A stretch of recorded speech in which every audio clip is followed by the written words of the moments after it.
UK government gave... Thank you.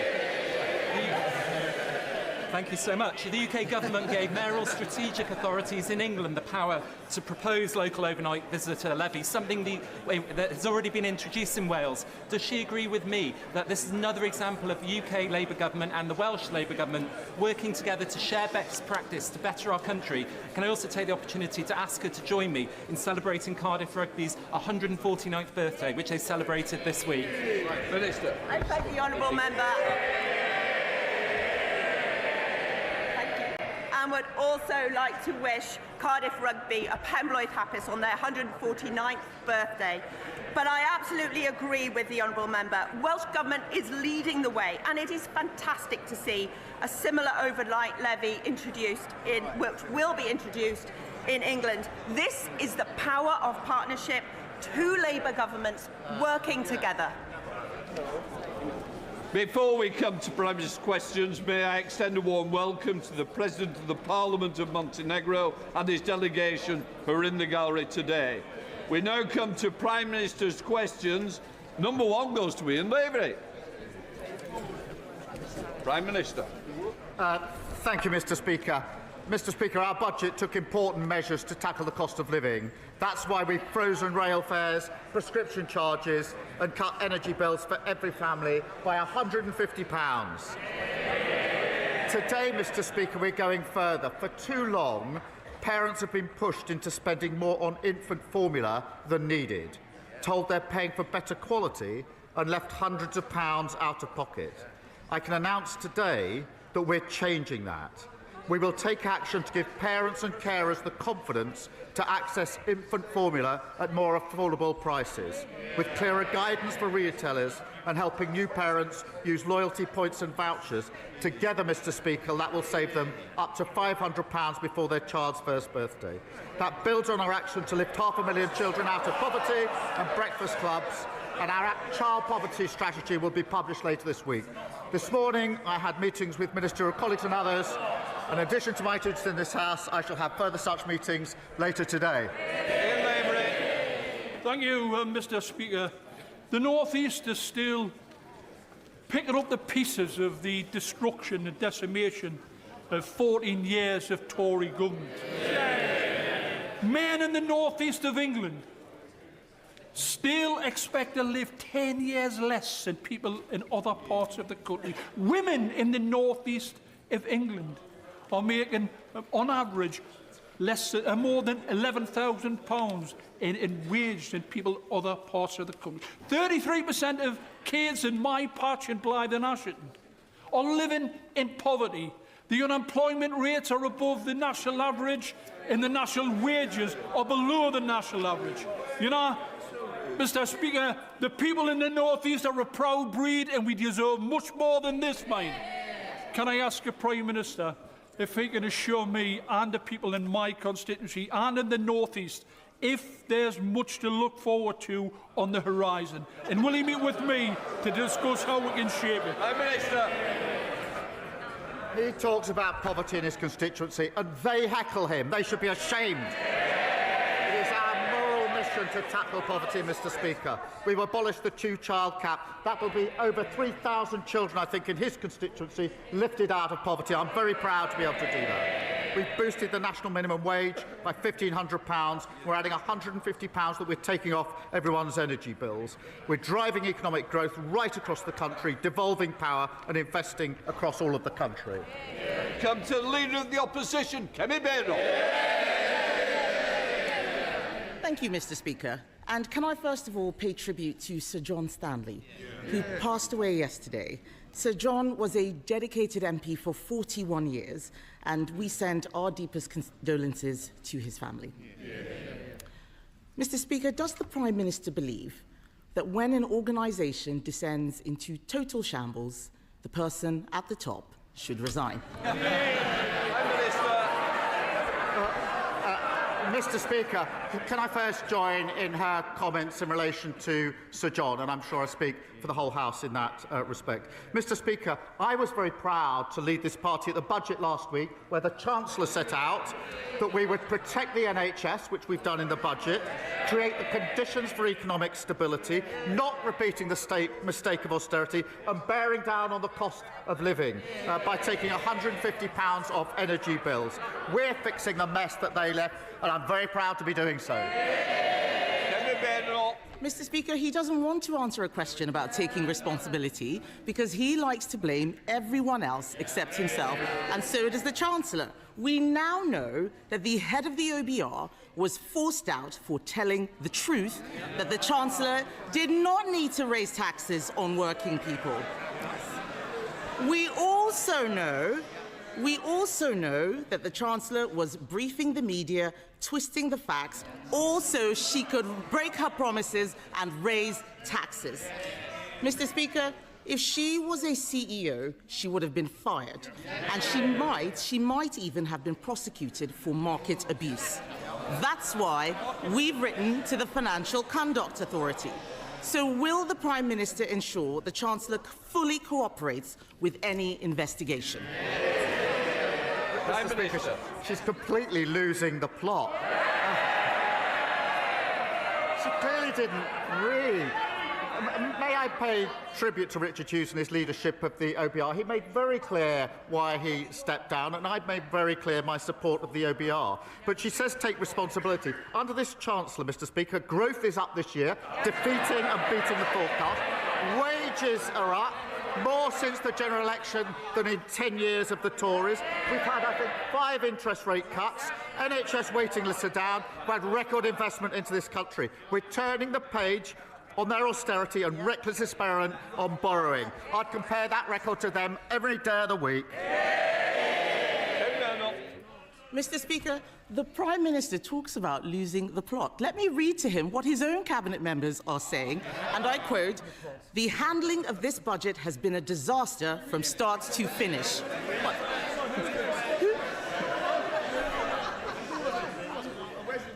Yes. Who said that? Was it him?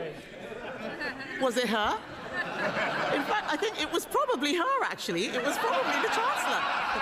In fact, Mr. Speaker, one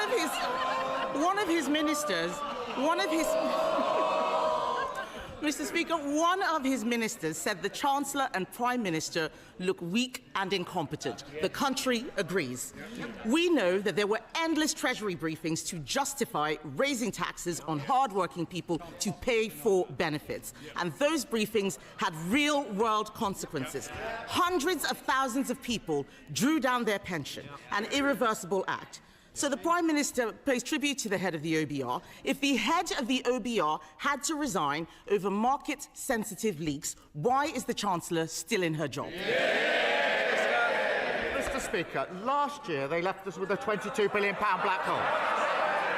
This year, at the beginning of the process, the OBR did a productivity review on their record in office, and that cost an additional £16 billion that we had to find in the budget.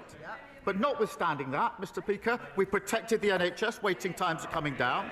Notwithstanding that, we've got cutting borrowing at the fastest rate in the G7.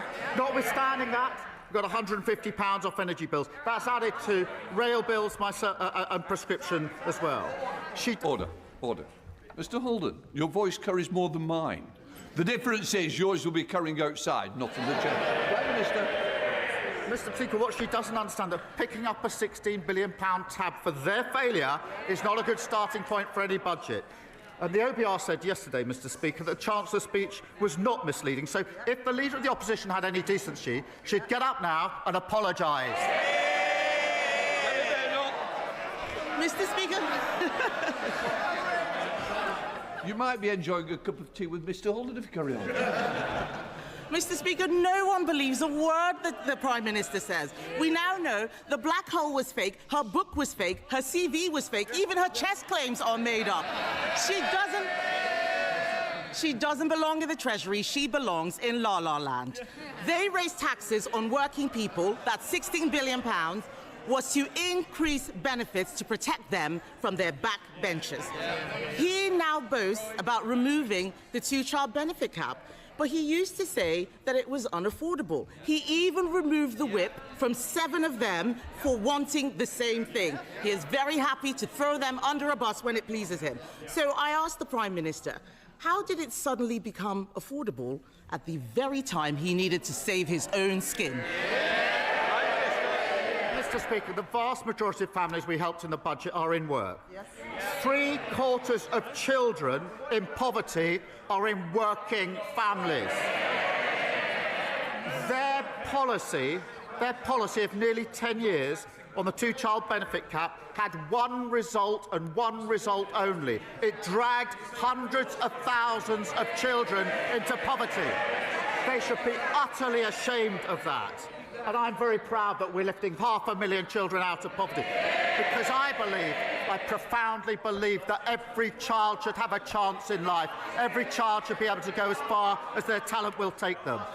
So that's why we're lifting 500,000 out of poverty. But they're the same old Tories, the party of child poverty. If all of this is true, why did he take the whip away from the people who are asking for it? Let's remind the Chancellor, exactly a year ago today, on the 3rd of December 2024, the Chancellor said, we will never have to repeat a budget like this one. If only. He may have taken the whip away, but the rebels had the last laugh. The Prime Minister has lost. He can't run his own party. He can't, let alone the country, Mr. Speaker. Let me quote what the hard-left former Shadow Chancellor said. He said, we've won. He's right, isn't he? Prime Minister. Speaker, I've said repeatedly that bringing down child poverty is a moral mission, a political mission, and a personal mission. They drove hundreds of thousands of children into poverty who will pay the price for the rest of their lives for their failure. We're taking 500,000 of them out of poverty. Very proud to do so. That is good for children, it's good for the economy, and it's good for the NHS, who will have less of a burden on them. They should be ashamed of what they did on child poverty, and she should stand up and she should apologise. Kemi Bednall. Mr. Speaker, let me tell the Prime Minister, making the whole country poorer and destroying jobs is not how you keep children out of poverty. In the past week, we've seen broken promises, broken leadership, and a broken budget for Benefit Street. A broken budget for Benefit Street. The Education Secretary is chuntering. Where is the money for the children on special educational needs? Where is it? Where is it? Unemployment is up. Unemployment is up. It's coming out of her budget. It's coming out of her budget. She's shaking her head. She doesn't know where that money is coming from. But let's be clear, Mr. Speaker. Unemployment is up. There are more children now growing up in workless households because people are losing their jobs. It's not just the head of the OBR who's losing his job. Millions of people have been hung out to dry by their budget. And isn't the truth, Mr. Speaker, that behind it all is a Prime Minister who only cares about one person's job, his own? Prime Minister. Mr. Speaker, she wants to put 500,000 children back into poverty. She thinks the Chancellor should resign because the economy is improving. We are turning the page on their failure. We are bringing waiting lists down. We're bringing stability that cuts inflation and interest rates. And we're bringing down bills. We're building a brighter future. Bahama. Conversations about a new Ireland are deepening, with people from all sorts of backgrounds having serious, hopeful discussions about building something new. Yesterday here in Westminster, along with the member for South Antrim, who has a different view to me, we hosted two of the island's most respected journalists, making the case both for and against Irish unity. While both positions were argued, clear voice was at the time for careful preparation is now. Does the Prime Minister agree with me that while there is much work to do before any referendum, that to avoid a mess like Brexit, it is prudent and completely compatible with the Good Friday Agreement for the Irish and British governments to jointly prepare for constitutional change? Prime Minister. Can I thank her for her question? one of the greatest achievements of the last Labour government was the Belfast Good Friday Agreement, and we fully support that agreement, which brought peace and stability for Northern Ireland. It does, as she well knows, set out a process for future decisions, which under the agreement I support. And we are focused in working constructively with the Executive and others on all issues, including the record settlement under the budget for Northern Ireland. The Liberal Democrat, Sir Ed Davey. Thank you, Mr. Speaker. Can I join the Leader of the Opposition in paying tribute to Sir John Stanley and sending our condolences to his family? I had the huge pleasure of working with him over a number of years on developing the relationship between our country and Korea, and he was always a true gentleman. Mr. Speaker, yesterday I was in Royal Tunbridge Wells, where tens of thousands of people have had no water for 5 days. This is now a public health emergency, and shockingly, it's the second time in just 3 years when South East Water have let down the people of Tunbridge Wells badly. Parents are queuing up for bottled water for their kids. Pensioners are relying on neighbours to fetch some water for them. Businesses have closed down. Schools and GPs have been forced to shut. South East Water said it would be sorted on Monday, then yesterday, and today it still hasn't been sorted. So will the Prime Minister convene COBRA? Does he agree that it's time for him to get a grip of this crisis so it is sorted?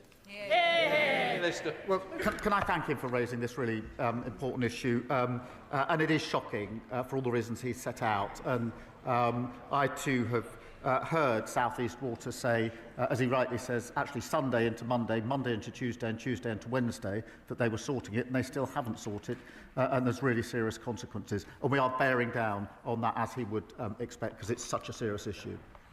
Sir Ed Davey. Prime Minister's reply and the actions of the Water Minister, but I do think the government will need to do more because South East Water have failed so badly. If I can turn to the budget now, Mr. Speaker. The Prime Minister's chief economic advisor has recommended a customs union with the EU as one of the most effective ways of generating growth, and we agree. So instead of hitting people with higher taxes in the middle of a cost of living crisis, will the Prime Minister change course in economic policy and listen to the piece of wise economic advice from his own economics advisor? Prime Minister. Well, Mr. Speaker, we are getting closer relationships with the EU on a number of fronts, including trade and the economy, because that is good for businesses across our country, has been welcomed by them. We'll continue down that path, but we do have clear red lines in relation to the single market and the customs union. So within those constraints, we will move closer. Dr. Becky Cooper. Mr. Speaker, gambling addiction is a serious public health harm, causing ill health and misery for millions of people in this country. The industry now spends £2 billion a year on advertising, often targeting vulnerable people and exposing our children to harm. Along with many members across this House, I very much welcome the Chancellor's announcement last week to tax harmful online gambling products. Would the Prime Minister agree with me, therefore, that to continue this essential work, we must now act to tackle harmful gambling advertising to protect the health of our children? Prime Minister. Well, I thank her for raising this, because she's right that harm from online gambling has surged. Mr. Speaker, NHS referrals are up 91% in the past year. The decisions we made in the budget mean investment in public services and lifting over 500,000 children out of poverty. But we are working with industry to ensure that adverts don't exacerbate harm. And through our £26 million investment, we're helping the Gambling Commission crack down on black market sites and illegal adverts to keep players safe. Paul Holmes. Thank you very much, Mr. Speaker. In 2020, the Justice Secretary said criminal trials without juries are a bad idea. The Prime Minister himself said there should be a right to trial by jury in all criminal cases. Now they want to scrap them. Mr. Speaker, with a Chancellor who can't count and a Justice Secretary who's lost count of the number of people he's let out of prison, is it any wonder that the people of this country can't trust a single word this Prime Minister or government says ever again? Mr. Speaker, they left a broken criminal justice system where victims of rape and serious sexual violence are waiting 3 or 4 years for trial. Only this week I've heard further examples of 14-year-old girls and 16-year-old girls having to give evidence 4 years after the allegation. That is not justice for them, and I'm determined that we will deal with it. Now, as he well knows, of all criminal cases going to court, 90% have always been in the magistrates' court. 90%. 10% go to the Crown Court. Of that 10%, 7% plead guilty. That means that 3% of all criminal cases go forward for a jury trial. Not all of our cases. We are making changes, sensible changes, to ensure that we can make sure that victims get justice and it's denied under the failure that they left. John Taylor. Thank you, Mr. Speaker. I'm really pleased to hear many constituents tell me how much local NHS services have improved since this Labour government entered office. But some, like David Wotton from Atherstone, have faced long delays. He was told he'd have to wait 5 months for X-ray results from George Eliot Hospital, and he's not the only one. My constituents in North Warwickshire and Bedworth deserve better. Can the Prime Minister set out how he will go further and faster to get our NHS fighting fit again? Prime Minister. Can I start by saying I'm sorry to hear that David, her constituent, is waiting. We did take decisions at the budget to invest in the NHS and tackle waiting lists. And that is to help people like David. We delivered £29 billion extra investment into the NHS and scrapped NHS England to invest in the front line. We are opening, Mr. Speaker, 250 neighbourhood health centres to treat patients closer to home, and we've got over 5 million extra appointments being delivered.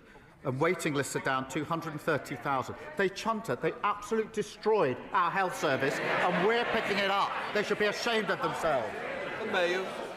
Thank you, Mr. Speaker.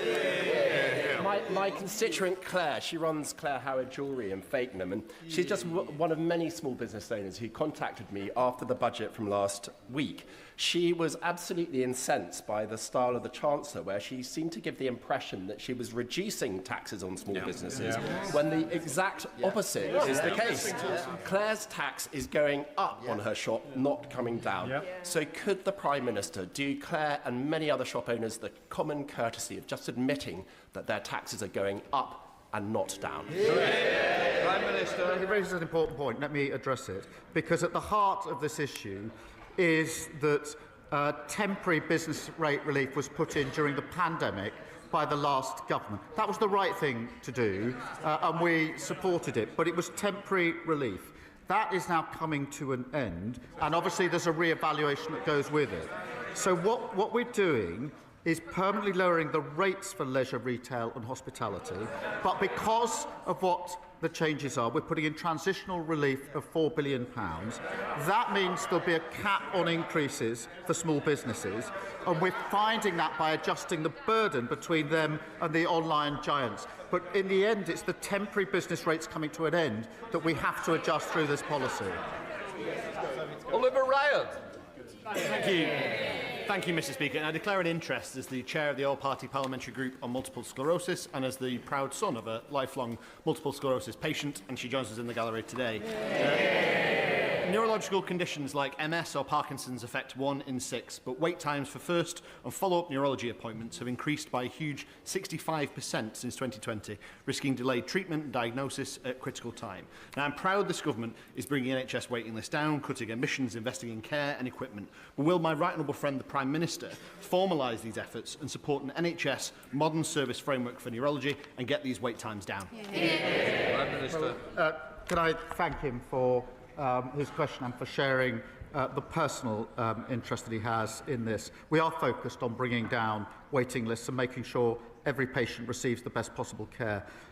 As he knows, the 10-year health plan announced a new modern service framework to help rapidly improve care, and I'll reassure him we'll do absolutely consider whatever else we can do. And in the meantime, we're acting to improve neurology care and have cut wait time for care, neurology waiting times by over 15,000. Thank you, Mr. Speaker. Alison in Oxford is threatened with new service charges by her housing association Green Square Accord for shrubbery she happily cut herself for 22 years and a cleaning of a communal area that simply doesn't exist. Meanwhile, Rebecca's charges have more than doubled over the last 4 years with no explanation why. They are not the only provider doing this. It's a wild west out there. So will this government consider Liberal Democrat plans for a new regulator and a cap on these outrageous rip-off service charges? Prime Minister. Well, can I thank her for raising that? And we are implementing the Leasehold and Freehold Reform Act, which is long overdue, providing homeowners with greater rights, powers and protections. And through this, we will strengthen regulation to protect leaseholders from abuse and poor service, which she's highlighted, bring the injustice of leasehold to an end. That'll protect up to 1.75 million households and make sure leaseholders receive standardised service charge documentation, making it easier for them to challenge unreasonable bills, because the points she makes are good points, and this bill will help change that. Graham Stringer. Mr. Speaker, this country can be proud of its history of religious tolerance and religious freedom. The quid pro quo of that is the right to criticise religion. Can the Prime Minister ensure this House that there will be no introduction or reintroduction of a blasphemy law, either by statute, by judicial overreach, or by a non-statutory definition of Islamophobia? Yes, I can give him that assurance, and it's important that I do so. Lewis Cocking. Mr. Speaker, the best form of welfare in this country should be a well-paid job. But with unemployment up and this Labour government has chosen to raise taxes to spend more on an even bloated welfare and benefit system, is the Prime Minister happy with the message that sends to my hard-working constituents in Broxbourne and constituents from right across the United Kingdom? We have a broken welfare system. Who broke it? Guess. The party opposite. We're bringing in reforms to change it and mend it. And what did they do? They voted against them.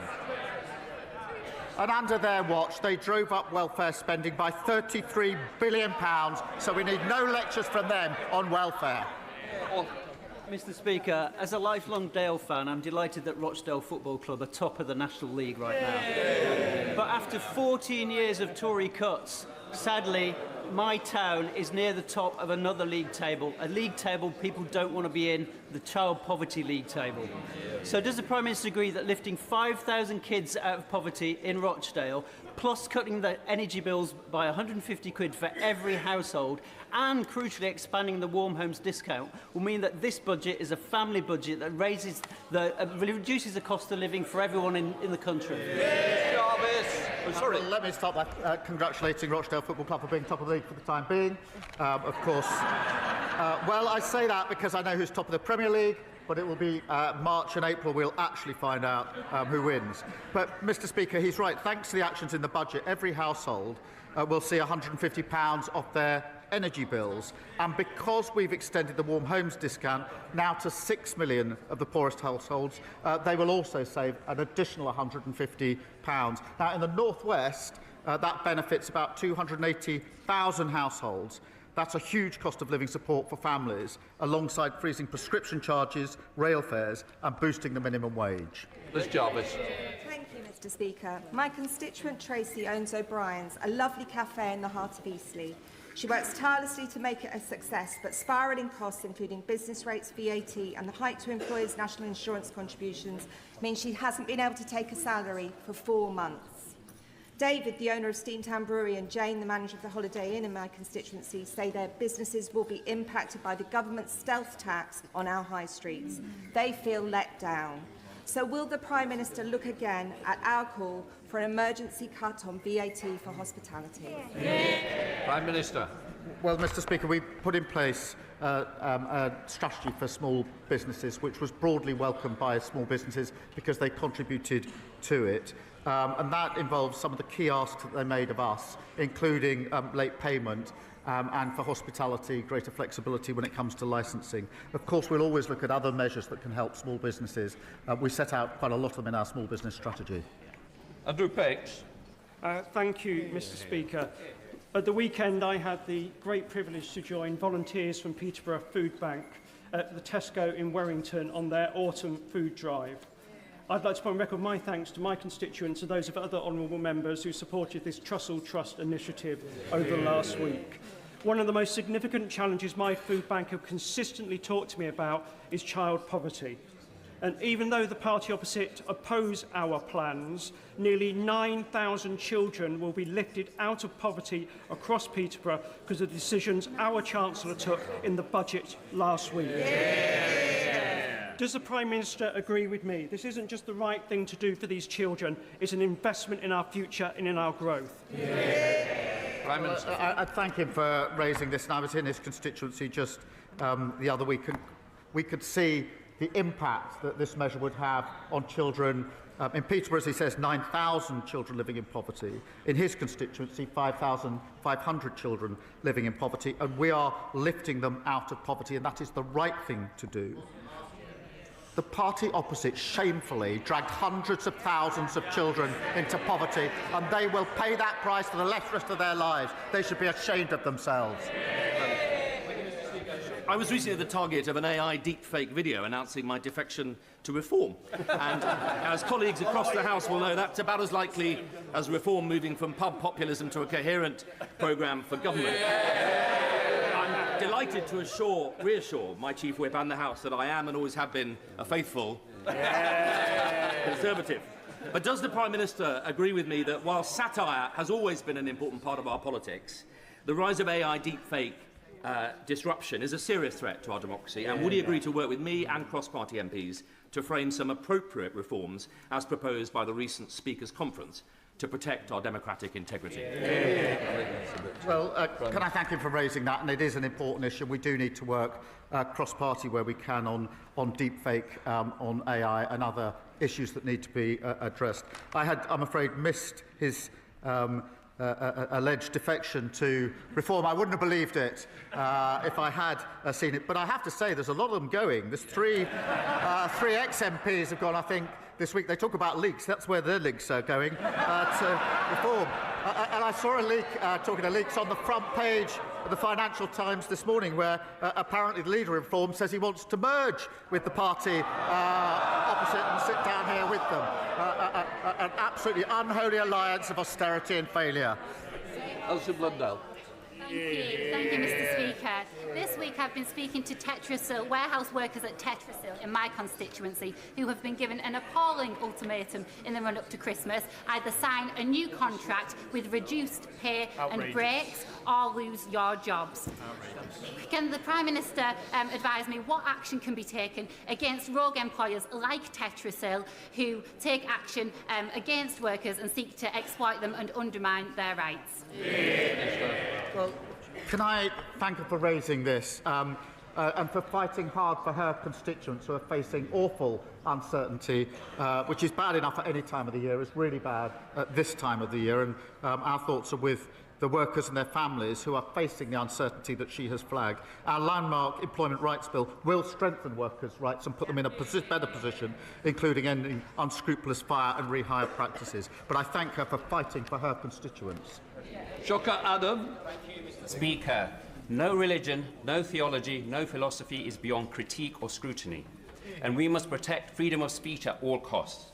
But Islamophobia is real, at least for Zainab Hussein in my city, who was run over not just once, but twice simply for being a Muslim. She survived. Not so lucky was Makram Ali, who was killed outside Finsbury Mosque simply for being Muslim. Not so lucky was Muhammad Salim, who was stabbed to death simply for being a Muslim. I would like to ask the Prime Minister that in opposition, a definition of Islamophobia was adopted. In government, it has been dropped. Can I ask what's changed? Prime Minister. Can I thank him for raising those examples of hatred in his constituency? And he's right to raise them, and we should all condemn them. Hatred in all its forms should be condemned by all of us in this House, and that includes anti-Muslim hatred as well, and we intend to act on it. Right. Please, Anna Dixon. Mr. Speaker, this week I met constituents Mike and Sue. Their autistic son, Jimmy, was imprisoned as a young man. The judge recommended a sentence of 2.5 years. Jimmy is now in his 40s. He's been in prison for nearly 20 years on an IPP sentence. Jimmy's doctors say he's safe and well for discharge. There's a supported living flat waiting for him in Shipley. Will the Prime Minister please help by ending the injustice of these IPP sentences and help get Jimmy home? Prime Minister. Can I thank her for raising this case? She raised it with me in the lobby last night, and it is a really shocking case of 2 years leading to someone being in prison already over 20 years and not yet released, and with delays in the release process. The Justice Secretary will look into this case and meet to discuss her concerns to see what more can be done. It's right that IPP sentence has been abolished, and we're committed to supporting the progression of all those who are serving such sentences. Rachel Gilmore. Thank you, Mr. Speaker. I have a charming elderly constituent who, after a series of very major medical interventions, has been left in excruciating, uncontrolled pain after her opioids were withdrawn, pushing her to suicidal ideations. Can the Prime Minister shed light on what plans His Majesty's Government has to help people manage pain, to live a happier and more comfortable life? And please, can I have a meeting with the appropriate Minister? Prime Minister. Can I thank her for raising what's an awful case?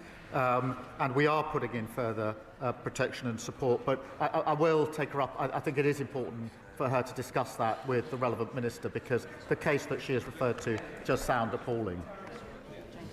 Jane Kirkham.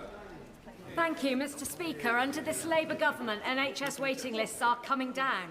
I welcome the commitment to refurbish Truro Health Park in my constituency, one of the first new neighbourhood health centres in the country. Cornwall's already leading the way with new neighbourhood health teams, and upgrading Truro Health Park will help deliver care for patients in their own communities.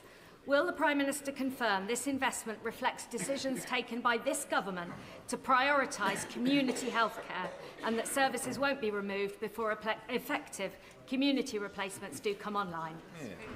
Prime Minister. Well, thank you for raising this. I'm delighted that her constituency will benefit from one of the new 250 centres. Neighbourhood health centres will provide simpler, more convenient access to a full range of health and care services on people's doorsteps, and GP services will be protected before it comes online.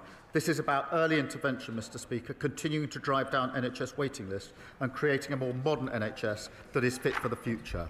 Mr. Speaker, could the Prime Minister give his assessment of the latest news that President Putin has again turned down terms for peace in Ukraine, and in the light of his extraordinary outburst designed to destabilise our understanding of the truth? He did say Russia is ready for war with NATO. How ready are we? Prime Minister. Can I thank him for raising this? And I updated the House last week on the attempts to get a lasting peace. We all know that Putin is the aggressor here. We all know that Putin is dragging his feet, not wanting to come to the table, not wanting to reach an agreement. We have to continue to put pressure on in every conceivable way. That is in supporting Ukraine with capability and resource, but also ensuring that our sanctions, acting with allies, do as much damage to the economy in Russia as we can, and pressure that we can put on. We'll continue to do so, but he's absolutely right to raise it, and I thank him for doing so. That completes Prime Minister's questions. It's just gotten quiet just for a minute because they've just stopped drilling just for the moment, so I might be able to speak a little bit before I head out. Apologies for, just quickly while it's quiet, apologies for for the Good Morning show. They're having for those who haven't seen the posting on Discord, there's a new front door being fitted in, and obviously that requires a lot of drilling and a lot of noise. I don't know how much more of that they have to do, but I couldn't live stream when it was happening. I just couldn't. There was just no way I wanted to. Thank you, Aki Smad, for the £5 super chat. That is really much needed, because this month is the month where I get the least amount of revenue. Unfortunately, Christmas is the time where I get less money, so any super chats really are appreciated. And of course, I do less live streams during this period, which is understandable for the time of the year. Just before I head out, guys, I will be live streaming tonight, and the noise will have stopped by then. I thought Prime Minister's question was interesting. I thought there were a few very important questions there, and I thought that last one there about Russia and Putin. I kind of discussed it yesterday, and I did say that I didn't think Putin was going to agree to a deal without concessions of territory, which Ukraine cannot move for anyway. So, how's the noise? I heard it was a building site. Pretty much was very loud. Yeah, it was a lot of noise. Apparently, it takes hours to fit in a front door. Anyway, it's not something in my control in any way, shape, or form. I just want to make that clear, guys. So again, I'll be live tonight at 8 o'clock as normal, guys.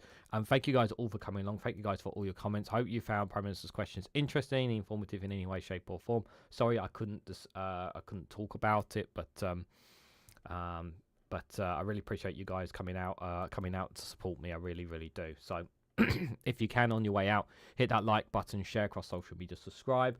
Check out Rumble and Patreon for exclusive content, and do check out the short videos that are available for members as well.